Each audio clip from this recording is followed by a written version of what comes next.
मामा को बुलाइए ना। तुम्हें बुला रही है? पूछो अक्द के मानी क्या है। अंकल, जवेरिया पूछ रही है कि ये अक्द का मीनिंग क्या है। अक्दे निकाह बोले तो आप लोगों को मालूम है ना, आप ही बोलिए। अक्दे निकाह बोले तो मैरिज सर्टिफिकेट को बोलते हैं शायद, सही है ना शमशीर भाई? निकाह के अनाउंसमेंट को अक्दे निकाह बोलते बेटा। मैं कल इसके सही माने पूछकर बता दूंगा।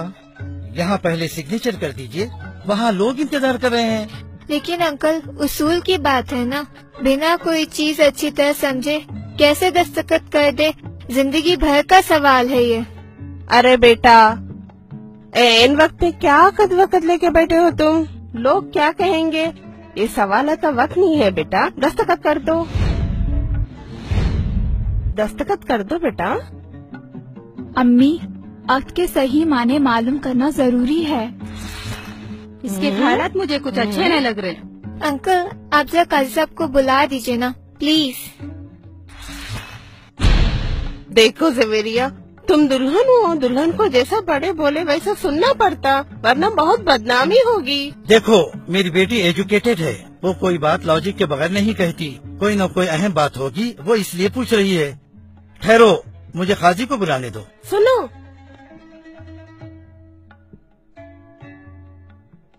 अजी मर्दों को औरतों में कैसे बुलाते? मर्द तो पहले से ही है यहाँ पे, क्या ये मर्द नहीं है? काजी साहब, 2 मिनट के लिए तशरीफ लाइए। या अल्लाह।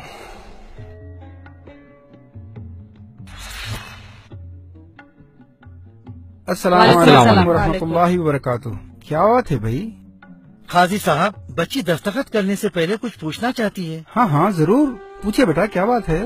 अभी अंकल क्या की पढ़ के सुनाए, सुर्ख दिनार, मेहर और क्या क्या की बोले। क्या यही अक्द निकाह है? हाँ बीबी, इसी को अक्द निकाह कहते हैं। एतराज ना हो तो एक बात पूछूं? हाँ बीबी, जरूर पूछिए, जो भी है साफ साफ बताना चाहिए। अगर आपको इस निकाह पे कोई इतराज है तो ये निकाह बातिल हो जाता है और हम सब गुनहगार हो जाते हैं। आप खुलकर बताइए, क्या बात है? क्या आपको ये अक्द निकाह पसंद नहीं? नहीं नहीं, ऐसी बात नहीं है। मेरा सवाल ये है कि अक्द के माने क्या हैं? इसके माने तो बहुत मामूली है। नहीं, ये मामूली बात नहीं है, आप प्लीज माने बताएं। इसके माने बहुत सिंपल हैं। इसके माने हैं एग्रीमेंट, कॉन्ट्रैक्ट, मुआहिदा या अंडरस्टैंडिंग वगैरह। ये तो हुए लफ्जी माने। इस्तिलाही माने जो होते हैं, दोनों तरफ के लोग जो टर्म्स एंड कंडीशंस तय करते हैं, उसको अक्द निकाह कहते हैं। आपने जो पेपर्स दस्तखत के लिए भेजे हैं, क्या वो अक्द निकाह है? हाँ हाँ, इसमें शक की क्या बात है? हाँ भाई, आप बताइए। क्या वो अक्द मुकम्मल है? हाँ हाँ, आप मुझे खुलकर बताइए ना, आप कहना क्या चाहती हैं? क्या इस अक्द में कोई गलती है? इसमें आपकी कोई गलती नहीं है। गलती तो इस सिस्टम की है जो हमारे बाप दादा के जमाने से चला आ रहा है। अच्छा, ऐसी क्या गलती है जो हमको भी नहीं मालूम? ये लड़की के आसार मुझे कुछ अच्छे नहीं लग रहे। ये लड़की आज ही हमारे बाप दादा को गिन रही है, पता नहीं कल क्या करेगी। हाँ बस सही बात है। शाहरुख, पुप्पा को और भैया को फौरन जल्दी बुला के लाओ, फौरन आना। अरे ये क्या हो रहा भाई? अंकल, आंटी आपको बुला रही है। अभी? और आपको भी। आ रहे हम।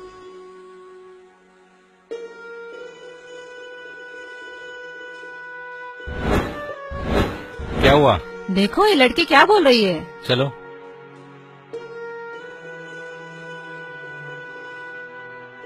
हाँ तो बीबी, आप क्या बोल रहे थे? काजी साहब, आपने अभी बताया कि अक्द यानी अग्रीमेंट या कॉन्ट्रैक्ट है ना? हाँ हाँ। अग्रीमेंट तो एक नहीं बल्कि दोनों पार्टियों के दरमियान तय होने वाले कंडीशंस का नाम है। इसलिए जब ये राइटिंग में लिखा जाए तो दोनों पार्टीज के अग्री टर्म्स एंड कंडीशंस लिखना चाहिए, तब इसको मुकम्मल अग्रीमेंट कहेंगे, वरना ये तो वन साइड अनाउंसमेंट है। हाँ, आपकी बात सही है। महर तो दोनों तरफ के लोगों ने इत्तेफाक से तय किया है, हमने वही लिखा है। इसमें वन साइडेड की क्या बात है? वन साइडेड इसलिए कि आपने, एक पार्टी ने जो देने का इत्तेफाक किया यानी महर, वो तो आप अनाउंस कर रहे हैं, लेकिन उन्होंने दूसरी पार्टी से यानी मेरे वालिद से जो लेने का एग्रीमेंट किया यानी जोड़ा जहेज, आप उसका तो जिक्र ही नहीं कर रहे हैं। ऐसा क्यों? बीबी, ये तरीका नहीं होता। आपके वालिदैन जो दे रहे हैं वो जहेज है, वो खुशी से दे रहे हैं, उसका अक़द निकाह से कोई ताल्लुक नहीं होता। वो तो एक तोहफा है जो हर बाप अपनी बेटी को देता है। काजी साहब प्लीज, मैं क्या कहना चाह रही हूँ समझें। ये तोहफा है या तोहफे का धोखा है, गौर कीजिए। क्या ये रियली खुशी से है? ना ये तोहफा है ना खुशी से। ये समाज का, रस्म और रिवाज का, जमाने से चला आ रहा एक धोखा है। ये एक सोशल प्रेशर है, एक इमोशनल ब्लैकमेल है। कौन कितना जहेज देगा और कौन कितना जहेज लेगा, इसकी हिर्स है।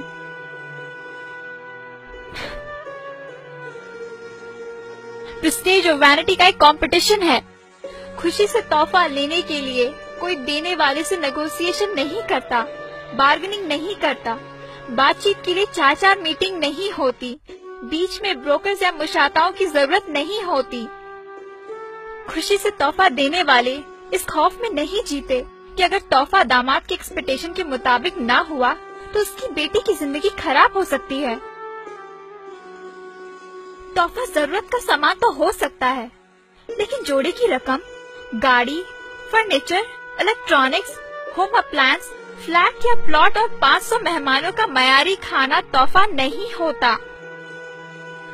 खुशी से जो तोहफा दिया जाता है वो आदमी अपने हैसियत से देता है। तोहफा देने के लिए कर्ज लेना नहीं पड़ता, सूद देना नहीं पड़ता, घर या जेवर बेचने नहीं पड़ते।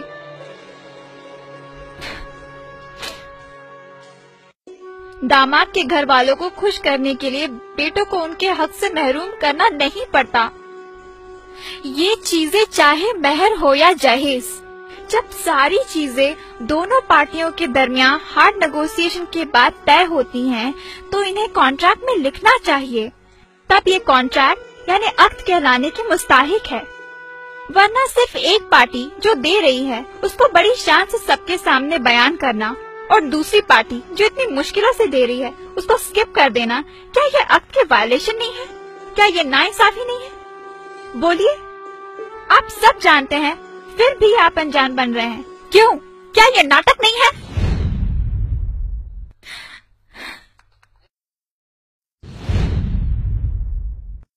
ये नाइंसाफी है। ये वाकई हमारे बाप दादा के जमाने से चली आ रही है, लेकिन हम क्या कर सकते हैं? काजी साहब, आप ये सब अक़्दे निकाह में मेंशन क्यों नहीं कर देते? ये तो उसूल है। हम जो दे रहे हैं वो भी लिखना होगा और वो जो दे रहे हैं उसे भी लिखना होगा। इसमें बुराई क्या है? पागल हो गया क्या? हथकड़ी लग जाएगी मालूम। जहेज लेना इलीगल है, कानून के खिलाफ है। अगर राइटिंग में दे दिए तो हम sub section 498A anti dowry act के तहत अंदर हो जाएंगे। नबी साहब, कानून की बात तो बात की है। पहले तो जहेज और ये डिनर का खाना दोनों कुरान और सुन्नत की बहुत बड़ी खिलाफ वर्जी है। ये इसराफ है, ये रिश्वत है जो हराम है। इसको लेने वाले और देने वाले दोनों जहन्नुमी हैं। दुल्हन वाले ऐसी चीजें देते क्यों हैं जिसकी रसीद ले नहीं सकते? तो दूल्हे वाले ऐसी चीज लेते ही क्यों है जिसकी रसीद दे नहीं सकते? अगर ये ऐसी रिश्वत है जिसको अक़्दे निकाह में मेंशन नहीं कर सकते, जिसको छुपाना पड़ता है, मैं इन चीजों को इमोरल समझता हूँ। मैं ऐसे जोड़े जहेज को हरगिज हाथ नहीं लगाऊंगा। मुझे कुछ भी नहीं चाहिए। माशाअल्लाह, माशाअल्लाह। अगर आप वाकई जोड़ा जहेज नहीं लेंगे तो एक बहुत बड़े गुनाह से बच जाएंगे। न सिर्फ आप बल्कि आपके माँ बाप और हम तमाम जो इसके गवाह बनने वाले हैं, हम सब इस गुनाह से बच जाएंगे। माशाअल्लाह, सुभान अल्लाह। अरे भाईजान, ये कैसे हो सकता है? मैं तो सब खरीद चुका हूँ और दे भी चुका हूँ। तो मेरी तो एक ही बेटी है, वो कहाँ जाएगी? मैं ये सब कुछ बेटी की खुशी के लिए कर रहा हूँ। अंकल, मैं आपकी खुशी जरूर पूरी करूंगा, लेकिन आपको भी एक वादा करना होगा। मेरी और अपनी बेटी की खुशी पूरी करनी होगी। मैं अपनी बेटी की खुशी के लिए हर चीज करूंगा। बोलिए, आपको क्या चाहिए? तो आप इन सब के सामने वादा कीजिए। इंशाअल्लाह मैं वादा करता हूँ आपकी हर खुशी पूरी करूंगा। ये जहेज, ये रिसेप्शन का अरेंजमेंट, ये एक मर्द की जिम्मेदारी होती है, औरत की नहीं। और आपने जो खर्च किया وہ جائز نہیں ہے. اسی لیے کل میں آپ کی ساری رقم واپس کر دوں گا. آپ کو ان سب کے سامنے وعدہ کرنا ہوگا کہ آپ اسے قبول کریں گے. ارے یہ کیسے ہو سکتا ہے؟ لوگ کیا کہیں گے؟ ہماری تو ناک کٹ جائے گی. سوسائٹی میں لوگ ہمیں ذلیل کریں گے. ذلیل؟ آنٹی ذلیل کون ہوگا؟ جو سنت پر عمل کر رہا ہے وہ، یا ایکسکیوزز ڈھونڈ کر سنت پر نہیں چلنے والا وہ؟ ارے ناک تو ان کی کٹنی چاہیے جو سسٹم کے نام پہ، رسم و رواج کے نام پہ اللہ اور اس کے رسول سے بغاوت کرتے ہیں. یہ سسٹم آپ عورتوں نے بنایا ہے اور ہم مردوں کو اس کا غلام بنا کے رکھ دیا. لیکن میں ویسا مرد نہیں ہوں. لوگوں کو یہ قبول ہے یا نہیں وہ چھوڑیے، آپ کی بیٹی کو یہ قبول ہے وہ دیکھیے. Javeria, do you accept it? کیا آپ کو قبول ہے؟ قبول ہے. ہاں زویرے کو قبول ہے. میرے بیٹے نے ایک مرد ہونے کا ثبوت دیا ہے. جو ہمت ایک باپ نہیں کر سکا ایک بیٹے نے کر دکھایا. مجھے میرے بیٹے پر ناز ہے. بیوی، اب تو آپ کے سارے سوالات کے جواب مل گئے نا؟ اب تو دستخط کر دیجئے.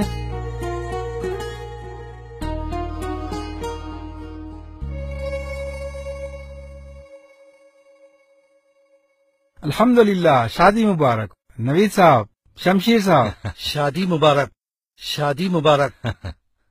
الحمدللہ الحمدللہ نحمده ونستعینه ونستغفره ونعوذ بالله من شرور انفسنا ومن سیئات اعمالنا. من يهده الله فلا مضل له ومن يضلله فلا هادي له ونشهد ان لا اله الا الله وحده لا شريك له ونشهد ان سيدنا محمدا عبده ورسوله. اما بعد، اعوذ بالله من الشيطان الرجيم. بسم الله الرحمن الرحيم. قال الله تعالى في القرآن المجيد: يا أيها الناس اتقوا ربكم الذي خلقكم من نفس واحدة وخلق منها زوجها وبث منهما رجالا كثيرا ونساء واتقوا الله الذي تساءلون به والأرحام إن الله كان عليكم رقيبا. يا أيها الذين آمنوا اتقوا الله حق تقاته ولا تموتن إلا وأنتم مسلمون. يا أيها الذين آمنوا اتقوا الله وقولوا قولا سديدا يصلح لكم أعمالكم ويغفر لكم ذنوبكم ومن يطع الله ورسوله فقد فاز فوزا عظيما. وقال رسول الله صلى الله عليه وسلم: النكاح من سنة.